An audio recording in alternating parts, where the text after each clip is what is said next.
नमस्कार मित्रांनो, आपल्या सर्वांसाठी आज आपला मित्र उदय लाड घेऊन आलाय अद्भुत व्हिडिओ पाहण्या सर्वांचे आवडत्या यूट्यूब चॅनल शेती मित्र करतो आता मनापासून स्वागत। शेतकरी मित्रांनो, आपण सर्वांनी आता थंबनेल पाहितलं आणि आपण सर्वांनी आता टायटल सुद्धा वाचलं। जो सामान्य सोयाबीन उत्पादक कास्तकार बांधव आहे त्यांच्या मनातील सध्याचा हा सर्वात महत्त्वाचा सवाल, ज्या सवालाच्या अनुसार आपण सर्वांनी आता कधी करायला पाहिजे या ठिकाणी सोयाबीनची विक्री, की ज्याच्यामुळे आपल्यासारख्या सामान्य सोयाबीन उत्पादक कास्तकार बांधवाचा होऊ शकेल या ठिकाणी खूप खूप फायदा। जसा हा सवाल सध्या तुमच्या मनात उपस्थित झालाय, तसाच हा सवाल सध्या माझ्या सुद्धा मनात उपस्थित झालाय आणि चांद्यापासून बांध्यापर्यंतचा सामान्य सोयाबीन उत्पादक कास्तकार बांधव हा सध्या विचारता झाला की अखेर आपण सर्वांनी कधी करायला पाहिजे या ठिकाणी सोयाबीनची विक्री, की ज्याच्यामुळे आपल्या सर्वांचा होऊ शकेल या ठिकाणी जास्तीत जास्त फायदा। हा जो सध्याचा सर्वात महत्त्वाचा सवाल आहे, की जो सवाल आपल्या सर्वांच्या मनात निर्माण झालाय, तर या सवालाचा अचूक जबाब प्राप्त करण्यासाठी कृपया आपण सर्वांनी हा व्हिडिओ आता शेवटपर्यंत पाहावा आणि व्हिडिओ शेवटपर्यंत पाहत असताना जिथं आपल्या सर्वांना हा व्हिडिओ मनापासून आवडल्यासारखा वाटेल तिथं मात्र व्हिडिओ लाईक करा। जास्तीत जास्त सामान्य कास्तकार बांधवांपर्यंत हा अत्यंत महत्त्वाचा व्हिडिओ पाठवण्यासाठी व्हिडिओला एकदा शेअर करा आणि आतापर्यंत जर आपण सर्वांनी चॅनलला सबस्क्राईब केलं नसेल तर जरूर चॅनलला सबस्क्राईब करून नोटिफिकेशन बेलला ऑल करून घ्या। याच्यामुळे येणारा प्रत्येक व्हिडिओ आपल्या सर्वांनी या ठिकाणी पाहावयास मिळत राहतो आता सतत।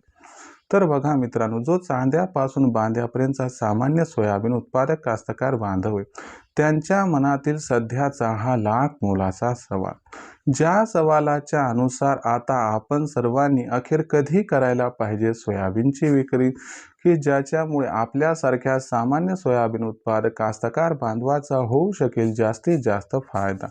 चला तर मग या सर्वात महत्त्वाच्या यक्ष प्रश्नाचे आता जाणून घेऊयात अचूक उत्तर, की अखेर कधी करावी आपण सर्वांनी सोयाबीनची विक्री। जर आपण सर्वांनी बघितलं तर सध्याच्या कंडिशनला देशांतर्गत बाजारामध्ये जो सोयाबीनचा बाजारभाव आहे तो सध्याच्या कंडिशनला आहे 5,200 रुपये प्रति क्विंटल पासून 5,500 रुपये प्रति क्विंटलच्या दरम्यान। मागच्या 4-5 दिवसामध्ये सोयाबीनचा बाजारभाव हा जिथल्या तिथं आहे। मग मागच्या 4-5 दिवसात सोयाबीनचा बाजारभाव हा जिथल्या तिथं का आहे? काय सोयाबीनच्या भावात तेजी येण्याची शक्यता संपली आहे का? तर हे पण जाणून घेऊया, ज्यानंतर आपल्या प्रश्नाचं उत्तर आपणास प्राप्त होईल की अखेर कधी करायला पाहिजे सोयाबीनची विक्री।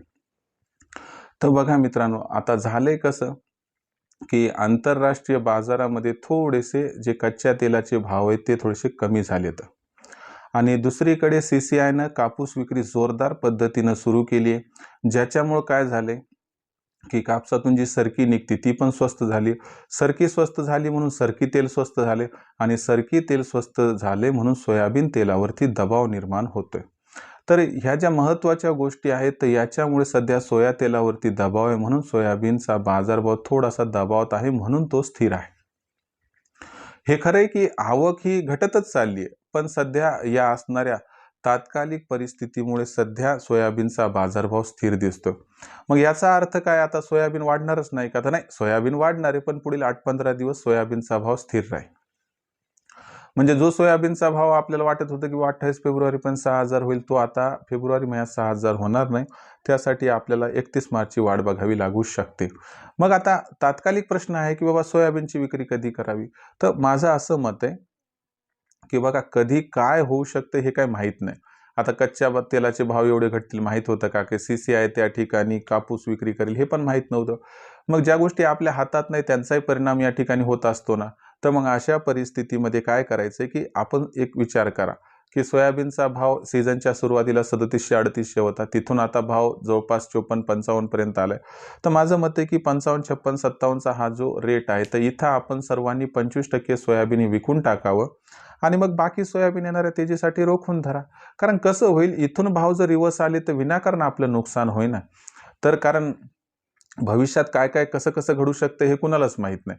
एवढं खरं आहे की मागणी जास्त आहे, आवक कमी, पण या दोनच गोष्टीवरती बाजार चालत नाही। आंतरराष्ट्रीय परिदृश्य बघणं गरजेचं आहे. तिथं कच्च्या तेलाचे भाव घटायले तर कापसाचे भाव घटायले तर मुंसरकी तेलाचे भाव घटायले तर मग ओव्हरऑल सिच्युएशनमध्ये पुढील 15 दिवस भाव जर याच पातळीभोवती फिरत राहिले तर माझं मते इथं 25-30% सोयाबीन 56-57ला विकून टाका. बाकी सोयाबीन तेजीसाठी रोखून धरा. येणाऱ्या व्हिडिओच्या माध्यमातून मी तुम्हाला भविष्यात काय घडू शकते हे सांगतच राहील. पण आता वेळ आली की एकतरी टप्पा सोयाबीनचा विकायला काढायला पाहिजे. तर हा माझा सल्ला आहे. बाकी आपण सर्वांनी विचारपूर्वक निर्णय घ्यावा. मी दिलेला सल्ला कुणासाठी बंधनकारक अजिबात नाही. भविष्यात देशांतर्गत बाजारामध्ये जो सोयाबीनचा भाव आहे तो आता कशा पद्धतीनं राहणार याच्याबद्दल अधिक वाचूक माहिती जाणून घेण्यासाठी पाहत रहा आवडतं यूट्यूब चॅनल शेती मित्र. व्हिडिओमधील माहिती आपल्याला आवडली असेल तर व्हिडिओस लाईक करा. सामान्य सोयाबीन उत्पादक शेतकरी मित्रांपर्यंत हा महत्त्वाचा व्हिडिओ पाठवण्यासाठी व्हिडिओला शेअर करा. चॅनलला सबस्क्राईब करून नोटिफिकेशन बेलला ऑल करून घ्या. याच्यामुळे येणारा प्रत्येक व्हिडिओ हा आपणास इथं मिळत राहतो आता सतत. तर शेतकरी मित्रांनो, अशाच एका नवीन व्हिडिओसह मी आपला मित्र उदय लाड आपल्या सर्वांना आवडत्या यूट्यूब चॅनल शेती मित्र मिळत राहील. तोपर्यंत सर्वांचे आजच्या व्हिडिओत मनापासून व्यक्त करतो उदय लाड खूप खूप आभार.